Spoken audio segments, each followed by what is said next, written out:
High साथीहरू। आज एउटा कुरा गरौँ न है।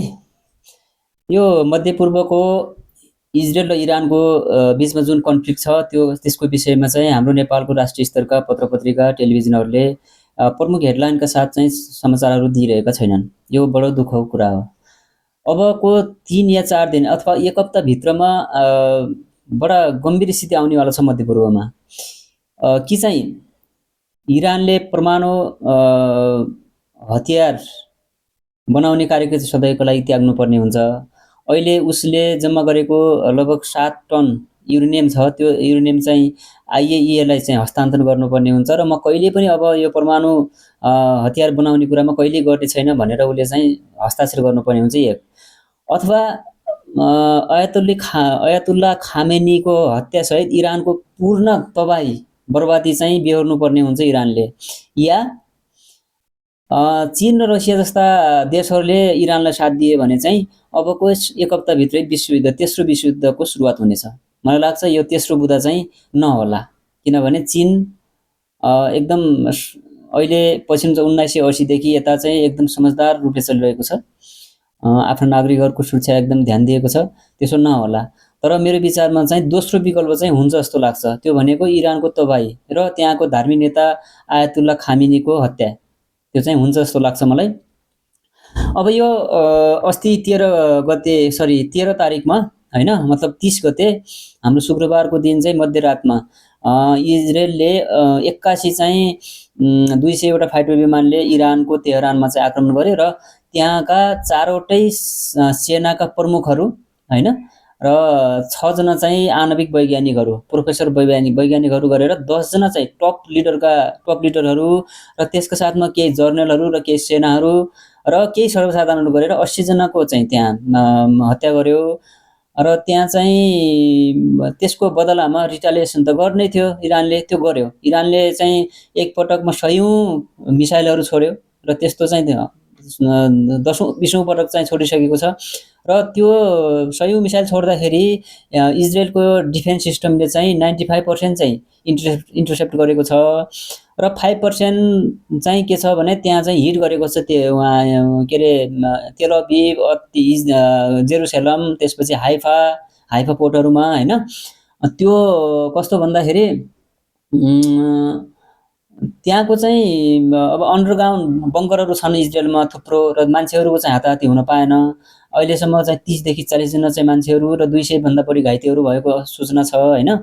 अन्तर्राष्ट्रिय सञ्चार माध्यमहरूले जनाएका छन् र कमसेकम 40 देखि 50 वटा चाहिँ ठुल्ठुला बिल्डिङहरू चाहिँ नष्ट भएका छन् इजरायलमा। अब अस्ति चाहिँ खामेनीको हत्या गर्ने भनेर इजरायल जो प्लान बनाएको थियो त्यसको विरुद्धमा ट्रम्पले चाहिँ हैन, हत्या गर्नु हुँदैन। अहिले चाहिँ यो धार्मिक लिडरलाई हत्या गर्दा मध्यपूर्वमा ठुलो चाहिँ एउटा क्राइसिस आउँछ भनेर अस्ति भनेका ट्रम्पले हिजो क्यानाडामा भएको चाहिँ G7 को बैठक, G7 भनेको तपाईहरुलाई थाहा होला, अब संसारका 31% चाहिँ जीडीपीको टोटल 31% चाहिँ उनीहरूले चाहिँ त्यो चाहिँ उनको उसमा छ भनौं न हैन। अब 17 देश हुन् त्यो, त्यसमा चाहिँ बेलायत, फ्रान्स, त्यसैगरी जर्मनी, 3टा युरोपका भइहाले, क्यानाडा र अमेरिका, अस्ट्रेलिया र के रे जापान। यी 17 देशले चाहिँ आज एउटा संयुक्त वक्तव्य निकालेका छन् र हामी चाहिँ इजरायलको पक्षमा छौं, उसले गरेको कारबाही चाहिँ जायज छ भनेर चाहिँ एउटा संयुक्त वक्तव्य आएको छ। र ट्रम्पले अस्ति चाहिँ आयतुल्ला खामेनीलाई चाहिँ हत्या गर्नु हुँदैन भन्ने ट्रम्पले आज आएर अब मध्यपूर्वमा राम्रो रिजल्ट निकाल्ने भनेका छन् एउटा। अर्को कुरा चाहिँ इरानमा भएका जति पनि नागरिकहरू छन्, इरानी नागरिकहरू, तिनीहरूलाई चाहिँ शहर छोडेर भाग, नत्र तिमीहरूको चाहिँ अवस्था गम्भीर हुनेछ भनेर चाहिँ के अरे जारी गरेका छन्, वक्तव्य जारी गरेका छन्, व्हाइट हाउसले जारी गरेको छ। त्यसले धेरै लाखौं इरानीहरू भागिरहेका पनि छन् हैन। अब यसमा मध्यपूर्वका ती मुस्लिम राष्ट्रहरूले चाहिँ इरानलाई प्रत्यक्ष सहयोग गरेको देखिएन। यो हमला गलत हो भने तापनि इरानको साथमा आएका देखिदैन।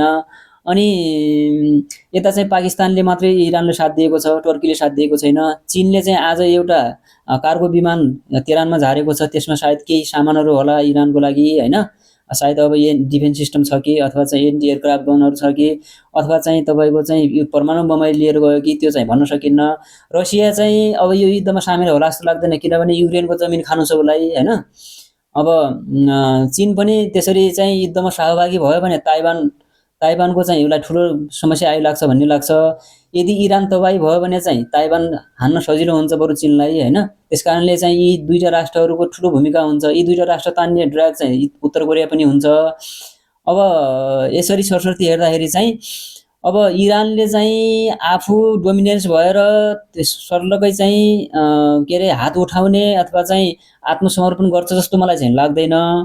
यदि आत्मसमर्पण गर्यो भने सबभन्दा ठुलो उपयुक्त उसलाई चाहिँ फाइदा त्यही हुन्छ जस्तो लाग्छ। किनभने इजरायल मात्रै रहेन, अब अमेरिका सिधै यो युद्धमा चाहिँ सहभागी हुने देखिन्छ। हिन्द महासागरमा ठुला चाहिँ यो एयरक्राफ्ट क्यारियर ल्याएर बसेको छ अमेरिका हैन। अब यो यदि युद्ध चाहिँ भड्कियो भने इरानको चाहिँ बर्बादै हुन्छ, इरान तेहरान चाहिँ बर्बादै हुन्छ। अब हामीले त इरान बर्बाद नहोस् भन्ने चाहन्छौँ हैन। अब कुनै पनि नागरिकको चाहिँ बाँच्ने अधिकार हुन्छ।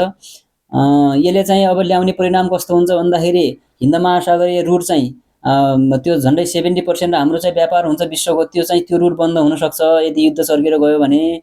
त्यो रुट बन्द भयो भने चाहिँ अहिले 70 प्रति ब्यारेल 70 रुपियाँ डलर छ।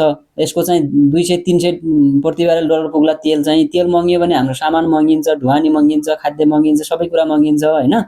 नेपालमा पनि चाहिँ सीमा बन्द होला। सीमा बन्द भयो भने चाहिँ 1-2 महिना बन्द हुने बित्तिकै नेपालको चाहिँ सारा चाहिँ प्रभावित हुन्छ। अब नेपालले चाहिँ के अरे असंलग्न परराष्ट्र नीतिको आधारमा चाहिँ तटस्थ बस्नुपर्ने हो। हिजो जस्तो गल्ती गर्न हुँदैन। रसियाको विपक्षमा युक्रेनको मत दियो, त्यसैगरी इजरायलको विरुद्धमा हमासको पक्षमा मत दियो युएनमा नेपालले। त्यस्तो गल्ती दोहोर्याउनु हुँदैन किनभने विश्व चाहिँ एकदम उथलपुथलको अवस्थामा छ अहिले। अब नेपालको नेतालाई त के छ र, माटो गासाल्ने हो, माटो चपाउने हो, मान्छे नेपाली नागरिकलाई चाहिँ भेडा जस्तो बेच्दिने हो। नेपालको नेताहरूको त्यस्तो स्थिति छ हैन। तर हामीले बुझ्नुपर्ने कुरा के हो भने तीनटा विकल्प छ। तीनटा विकल्पमा जान सक्छ विश्व अहिले। पहिलो चाहिँ इरानले कि त आत्मसमर्पण गर्नु पर्यो, म अहिले कहिले पनि म यो चाहिँ युरेनियमबाट म हतियार बनाउँदिन यो चाहिँ भनेर यो चाहिँ आइएइए लाई चाहिँ जिम्मा दिनुपर्छ हैन। या चाहिँ भिडियो भने चाहिँ इरान सकिन्छ नै। यदि चाहिँ हैन, अब चाइना र रसिया, नर्थ कोरियाहरू, पाकिस्तानहरू चाहिँ इरानको पक्षमा गयो भने विश्वयुद्धमा परिणत हुन्छ। यो एक हप्ता भित्रै हुन्छ। यो एक हप्ता लाग्दैन, यो एक हप्ता भित्रै हुन्छ। यसले चाहिँ भयानक स्थिति ल्याउन सक्छ विश्वयुद्ध भयो भने हैन। हामी बाँच्नु पनि गाह्रै होला किनभने धेरै समस्या आउँछ। अब इजरायलमा हाम्रो 10,000 भन्दा माथि चाहिँ नेपालीहरू काम गरिरहेका छन्।